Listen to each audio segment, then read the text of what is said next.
Lucille, the state of California, and that means they're taking their mid-afternoon break. Judge Michael Passer dismissing the jury for just a little bit. We've been listening to Dr.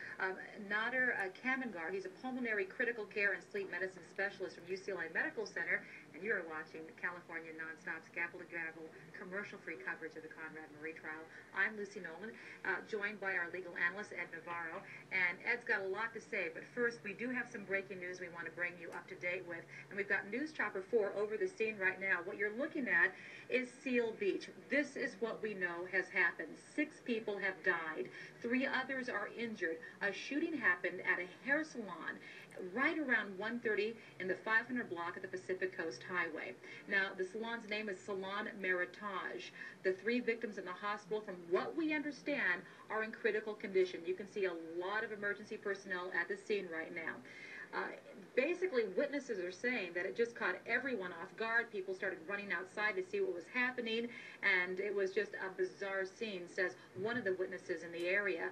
Now, authorities have detained one suspect, described as a heavy-set man with a beard, and here's the key part. This man apparently had a motive here and thought that he might be getting shot because he was wearing body armor, and police still do not have a motive for the shooting. But again, 6 people shot at a hair salon in Seal Beach. 3 people are hospitalized, reportedly in critical condition. This happened at about 1:30 p.m., and you're looking at live shots from News Chopper 4. Of course, we will have the very latest on this coming up on our main channel, NBC4 at 5, and again at 6 o'clock. All right, back here with the nonstop Dr. Conrad Murray coverage. This has really been at a banner day for the prosecution. So far, I think it's the biggest day that they've had so far. Let's go back to when we came back from lunch. As soon as the lunch hour was over, the cross-examination had ended. And that's interesting because, as you might recall, Ed and I tossed to the courtroom saying that Michael Flanagan, the defense, was in the middle of cross-examining Dr. Alon Steinberg, who's a cardiologist, who had some really damaging testimony probably today against Conrad Murray. And we came back and Flanagan was done. What do you think happened there?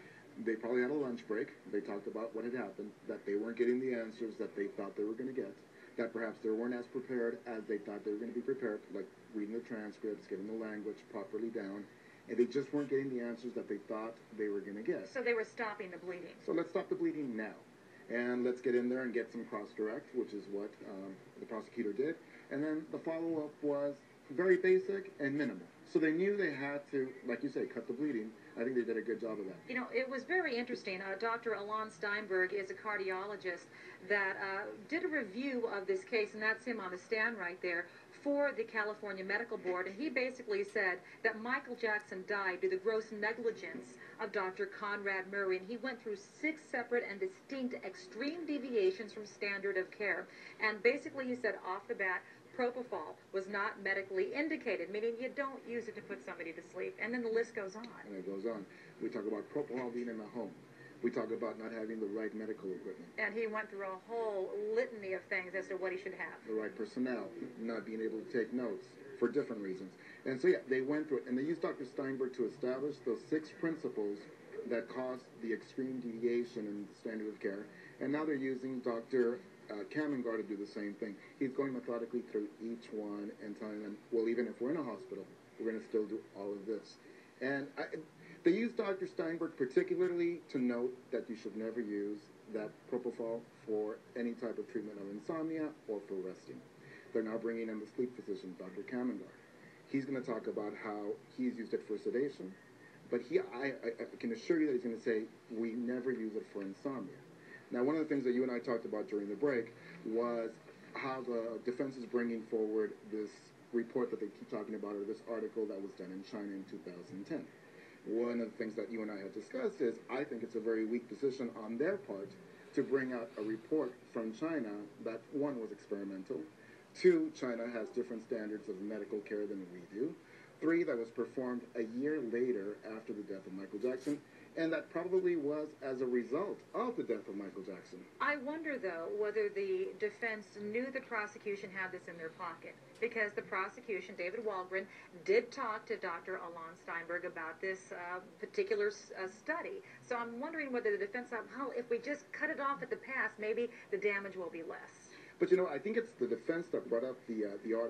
They did bring it up first. And I think they had coached, or not coached, but they had discussed this with Dr. Steinberg, the prosecution has. And I'll tell you why I think that.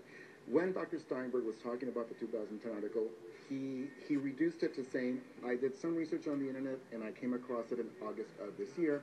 In other words, telling you, I didn't really pay attention to it because it wasn't that important to me. All right. And so he didn't look at it until August of this year, and he said nobody presented it to him. He said he came across it when he was doing So this was the internet defense research. thing, and they opened the door for the prosecution to put to really nail and it at that exploded point in in their time. face. It did. In fact, Alon Steinberg, the cardiologist, said that Dr. Conrad Murray really should have taken better notes. Listen in. Dr. Murray did not document a single thing. He didn't document, Mr. Jackson, when was the last time you ate? Because he's giving propofol. And there was no history.